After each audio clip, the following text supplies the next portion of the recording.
há registro também que justamente aqui nessa área aqui embaixo seria a área de refeitório, do lado aqui da caixa d'água, né? Refeitório dos trabalhadores.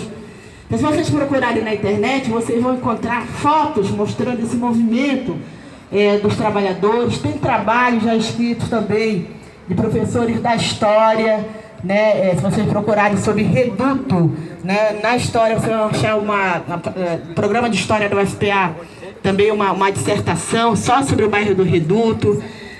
Tem alguns trabalhos da geografia, o professor Sancler Trindade estudou um pouco também aqui o Reduto. Tem trabalhos lá no NAIA também, da Valéria Picanso, né? Uma arquiteta que está lá no Tocantins, que fez também uma tese de doutorado sobre o Reduto, né? Então, tem muito trabalho hoje acadêmico, né? Embora não tenha essa grande visibilidade, o Reduto, mas é um bairro muito estudado também, né? Dentro da academia, e que são fontes também que nós utilizamos, né? Para falar sobre o Reduto. Esse canal aqui, né? Então, essa área, esse canal da verdade, vamos pensar que no Reduto, né, no início do 20, final 19, antes aqui do porto, né? Então nós tínhamos uma circulação, uma entrada direta também de uma área comercial, né, aqui no entorno do Reduto, que inclusive chega a rivalizava com o Vero Peso, né? Porque era uma área também da circulação de comércio. A gente tem ainda algum resquício. Aquele prédio que vocês estão vendo ali, que está em reforma, há um tempão, né?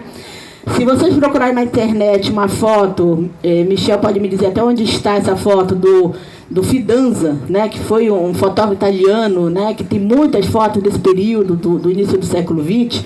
Ele tira uma foto de lá para cá, mostrando o canal, e aparece aquele casarão, como né? Uma casa também de área comercial, e mostra essa foto como que era o movimento das embarcações aqui, né, no Reduto. O que acontece também? Bom, chega então a questão da economia da borracha, a necessidade da implantação então do porto, né, desse porto. Esse porto que vai ser construído pelos ingleses, a ideia inicial, o projeto inicial, veja bem, era que o porto fosse até Mosqueiro, quando eles pensaram inicialmente, né? Mas a gente vai ter a construção de mais ou menos 1 quilômetro né, de porto, desde o Vero Peso até onde está a doca, né? Seria essa área portuária, portanto, que vai fechar, né? Vai fechar aqui o Reduto. E aí agora eu passo a bola para o Kaique para falar, e qualquer coisa eu complemento. Oi, sou eu de novo. Tá, beleza. Eu estava falando ali sobre a industrialização do bairro. Como eu disse, aqui vai ser um dos 3 pontos de partida do início do bairro do Reduto. O que a gente vê hoje como canal, assim como outros córregos da nossa cidade, assim como outros canais, hoje em dia canais, né? Foi o Igarapé. Era chamado de Igarapé do Reduto. Logo após passou a ser Doca do Imperador. E só posteriormente que passou a ser Doca do Reduto. Tá. Como a professora disse, tem uma fotografia do Antônio Fidanza, que inclusive ele era português, ele não era italiano, tá, gente? Tá, português. Tá, beleza. Onde ele vai fazer essa fotografia, a gente vai poder ter essa noção de como era a vida aqui no canal, né? Que pode não parecer, mas antigamente era uma atividade comercial bem pulsante aqui. Tá.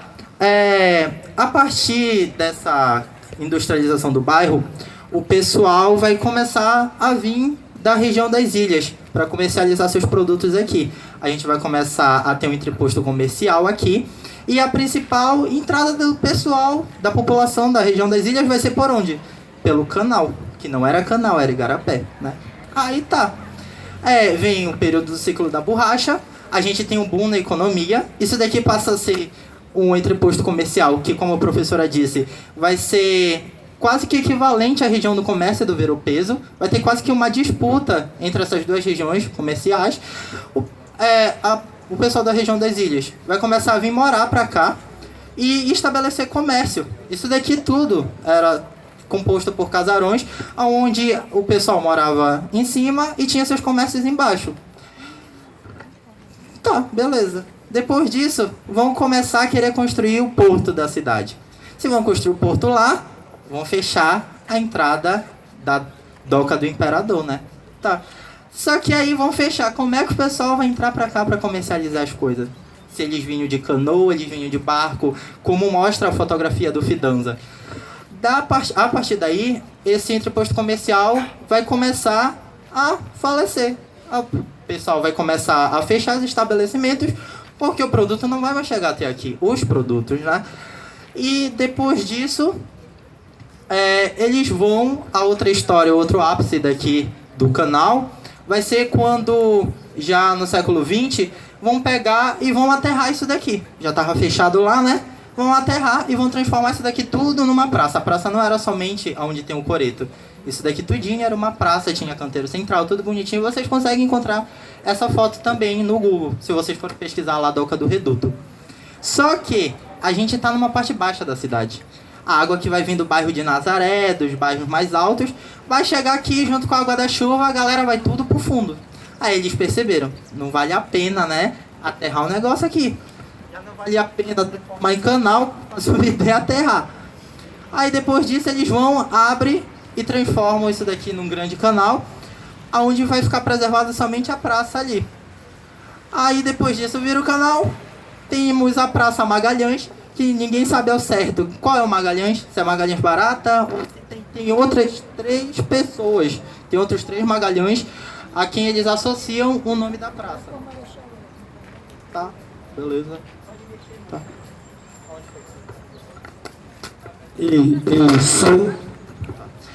Aí, depois disso, o bairro do Reduto, que tinha aqui como entreposto comercial, o principal centro do bairro era aqui.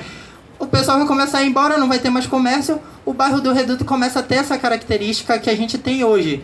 Um bairro pouco movimentado, com poucas moradias sendo usadas. E a partir daí vai se formar esse cenário urbano que a gente vê hoje em dia. Restando dessa época os casarões do período industrial daqui de Belém. E é até bom a gente fazer esse roteiro, porque a gente fala muito de uma Belém colonial, a gente fala da Belém da Belle Époque, a gente chega a falar da Belém modernista agora com Raio Parta, que está em alta, né, graças a Deus. E a gente pouco fala dessa Belém industrial, a gente pouco fala desse bairro onde muitas vezes a gente passa e a gente nem presta atenção. Então é importante que a gente esteja aqui falando sobre isso, até porque essa vida do Reduto durante a história reflete na nossa cidade hoje em dia. Eu não sei se vocês se lembram, já teve projetos sobre aterrar os canais de Belém. A história mostra pra gente que isso não é uma boa ideia. A gente tem que deixar os canais livres para a água passar, entendeu? Essa questão de tornar os bairros isolados também. Então a gente olhando a história, a gente consegue trazer isso hoje em dia e pensar no que vale a pena ou não fazer para a nossa cidade. Então é muito importante a gente estar aqui ouvindo e compartilhando, e que vocês sejam agentes dessa história, que vocês passem, toda vez que vocês passarem, vocês não se lembrem metade do que eu falei, mas vocês se lembrem que aqui um dia foi um canal, que aqui um dia teve uma vida comercial, aqui um dia teve um comércio pulsante, entendeu? Foi um bairro que funcionou de uma forma mais ativa. E por enquanto é isso.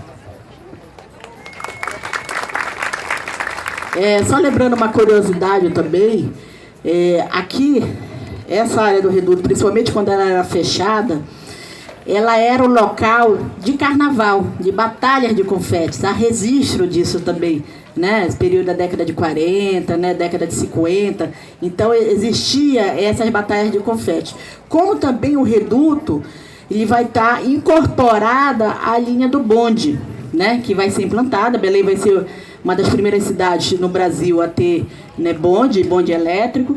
Então essa linha do bonde, ela fazia essa ligação Cidade Velha, Campina, e descia aqui pela 28 também, né? Então vai ser isso tudo aí, nisso também já, nós falando aí desse início do século XX, né? Nesse outro momento da Belém. E depois, como Kaique falou, né, a terra alaga, né, retifica novamente o canal, né, e da mesma forma isso vai acontecer nesse período, que a gente não vai hoje até lá, sempre esse roteiro a gente termina, mas dizendo que o processo acontece mais ou menos de forma igual no canal da Doca, né, onde nós tínhamos, tem fotos que nós vamos encontrar essas embarcações chegando, né, o mercado aí também do reduto, aquela área ali onde está aquele ginásio de esportes ali, né, da prefeitura, era o mercado também, então havia uma efervescência dessa economia, né, e muda isso no século XX, sendo que essa área, durante todo esse período do século XX até a década de 60, é uma área da localização da pobreza, essa parte, né, da população de mais baixa renda, né? Como eu falei para vocês, existia essa área ocupada na DOCA, que quando se resolve retificar o canal, né, se retira e começa, né, a retirada dessa população, essa política de retirada da população para as áreas de expansão. E a área de expansão aí na década de 70 significava em direção ali, né, a Augusto Montenegro, ali na área da Marambaia, né, mas era a área periférica próxima ao centro, né, em direção ao bairro da Sacramenta, também essa parte baixa, né, do Marizal, que vai mudar essa configuração com essa retificação do canal, né, na década de 70, fotos mostrando, né, toda essa nova retificação. E depois, com também a expansão do processo de verticalização, que se inicia na Presidente Vargas, na década de 30, década de 40. O marco disso é o Manuel Pinto da Silva, né, década de 50. Depois vai para o entorno das praças, principalmente Praça da República, Praça da Batista Campos, né, e aí a gente está falando aí década de 60, década de 70, e a partir final da década de 70, 80, esse processo de verticalização vem para a área do Marizal, a parte alta, mas também a parte baixa. E nos últimos 30 anos é onde está o processo de verticalização intenso, né? Se nós olharmos aqui esse eixo, no caso da municipalidade, depois da DOCA, e o eixo também da Pedro Alves Cabral, onde estão, né, essa verticalização de mais alto padrão hoje da cidade de Belém, inclusive com o edifício de um andar com uma piscina por andar, que é o aquário, né, que é representando lá né, então empurrando essa periferia. Veja bem esse movimento, né? Ao mesmo tempo muito contrastante, porque Belém é assim, uma cidade onde está tudo junto e misturado, né? Você tem uma área de alto padrão, 2 quadras você desce, está no canal, né? Então essa é uma característica da cidade de Belém, né? Isso é importante, eu quero comentar com vocês então, quando a gente tem essa questão, nós temos uma área tombada, o patrimônio, né, essa questão da figura do tombamento, ela é uma figura importante, né, para conseguir a preservação, às vezes também para conseguir recursos para a preservação, via, né, IFAM, via governo do estado, mas ele é um motivo de conflito com os moradores, né? Porque muitas vezes os moradores, né, não conseguem esse recurso e não têm condições de manter a casa, o imóvel, e não têm condições também nem de conseguir, muitas vezes, esses recursos, né, diminuir IPTU, tem todo um processo que é possível, né? Então, e é lógico, para qualquer reforma tem que pedir autorização, né? Então, é também um motivo de conflito. Então, é importante trabalhar essa ideia de conscientização, mas pensar também em ações de políticas públicas que possam manter, né, essas áreas, tanto com uso comercial ou com uso residencial mesmo, né?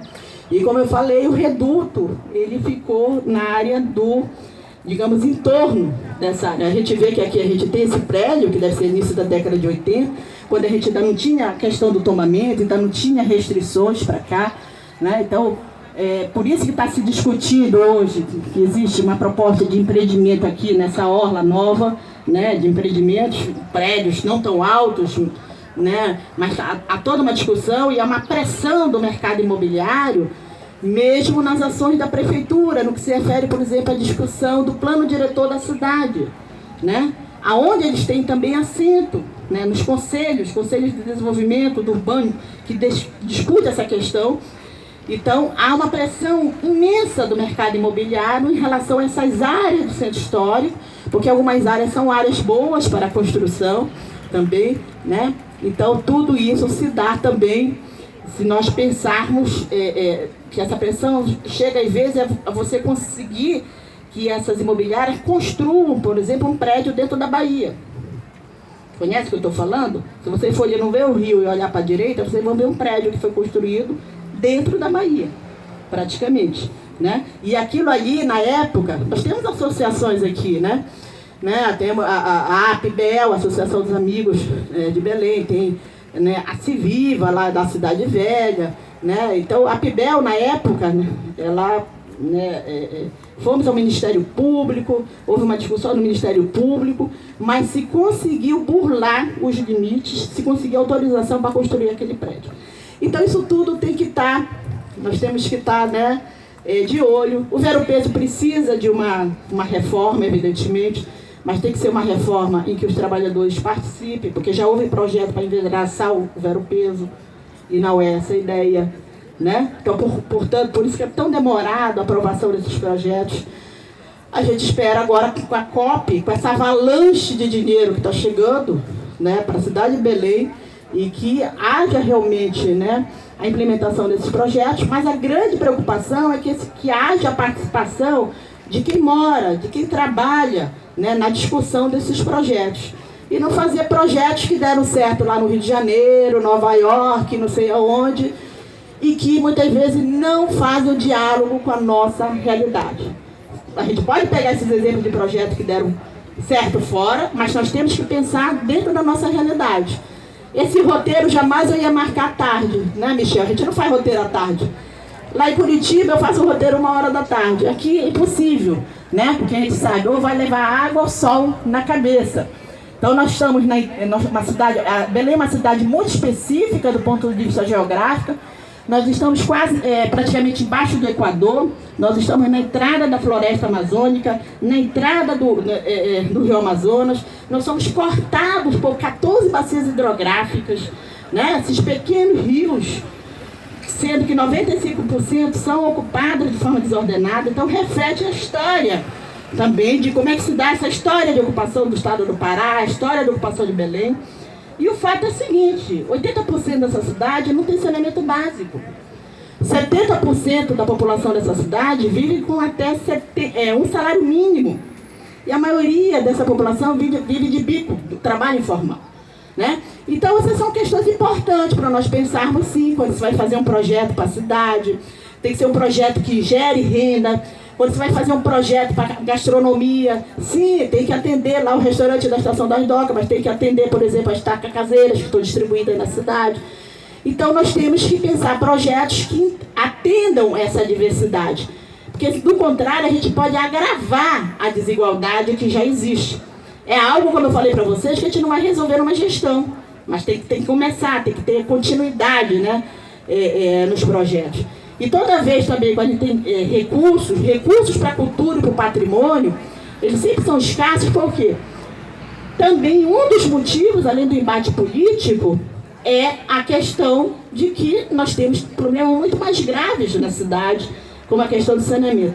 COP vindo agora, é interessante para a gente discutir esses contratos, porque, né, COP está discutindo essa questão do desenvolvimento, né, do sustentável, da questão do meio ambiente, e vai acontecer numa cidade que é muito desigual, né? Ela é muito desigual do ponto de vista social, do ponto de vista do meio ambiente. Eu digo que isso é importante realmente vir à COP.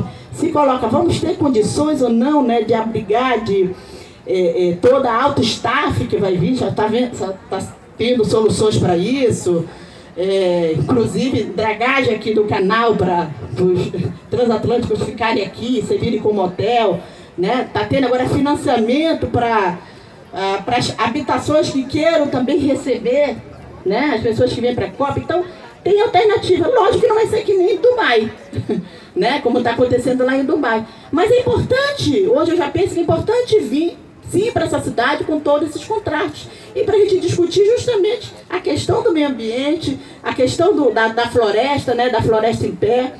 E eu acho que vai ser muito relevante que a gente possa participar, porque além do evento em si, da alta cúpula, né, nós temos dezenas de seminários que vão acontecer, antes e depois, que já estão acontecendo. Vão ser 2 anos de ebulição agora na cidade, nós já começamos a ter essa ebulição, e eu acho que isso é extremamente importante. É um canal que nós temos, né, para discutir, para pensar, sabendo que nós não vamos resolver todos os problemas da cidade, sim, mas é um canal, porque a coisa está tão parada em Belém há tantos anos. Às vezes a gente diz, né, Michel, a última reforma que teve em Belém foi do Antônio Lemos, há 100 anos atrás. Graças a Deus ele fez as mangueiras, senão essa cidade seria muito mais quente. Quem? Michel, quer falar? Por favor, Michel. Ele saiu hoje do papel de fotógrafo. Me ajude aqui também. Gente, bom dia para todos. Eu sou Michel, sou historiador, sou um fanzaço da professora Gorete, do Roteiro Já Turísticos. Mas estava ali o bichinho, quando a gente é professor, sacode a gente, né? Eu queria dizer só 3 coisas e muito rápido para a gente voltar a andar. Primeiro, que eu não sei se vocês, eu acho que não, né? Eu não sei se vocês imaginam ou pensem que a administração pública, ela é tomada pelas leis. Então, o governante, quando ele toma alguma ação, iniciativa, ele faz pela lei que ampara, né? Em relação ao patrimônio histórico, essa discussão é muito antiga. Eu adorei que a senhora estava falando do Antônio Lemos, porque no relatório que o Antônio Lemos manda olha só o número.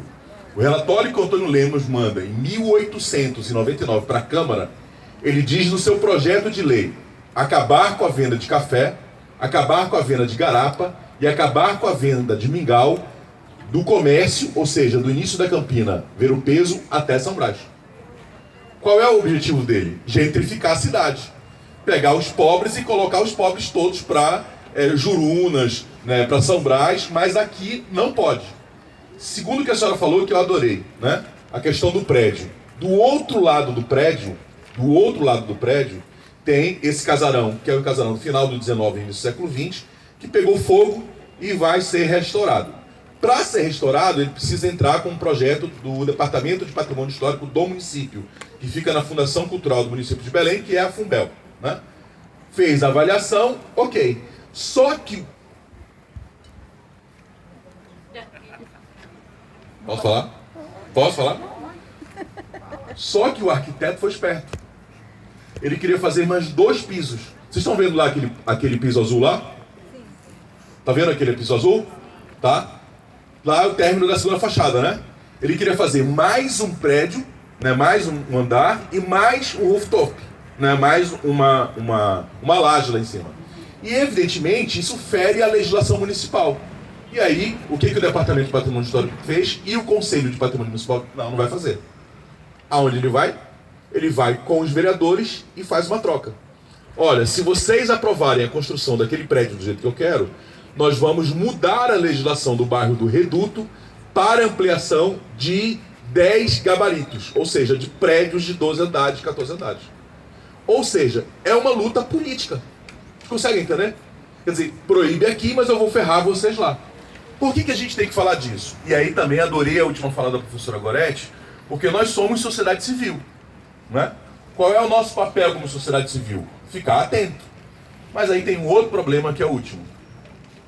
Será que o indivíduo que vive com meio salário mínimo, vendendo seu bombom, o que ele quer mais? Um casarão restaurado ou ele quer um asfalto na frente da casa dele? E a gente tem que fazer escolha. Porque não tem dinheiro para as 2 coisas. E aí o patrimônio e a memória da cidade fica do jeito que a gente encontra hoje. Professora, só isso. Obrigada, Michel. É isso, né? O Michel assumiu durante um tempo na Funbel, sabe como é difícil fazer essa gestão. Então, é importante ter a nossa participação da sociedade civil, e entre outras questões é isso.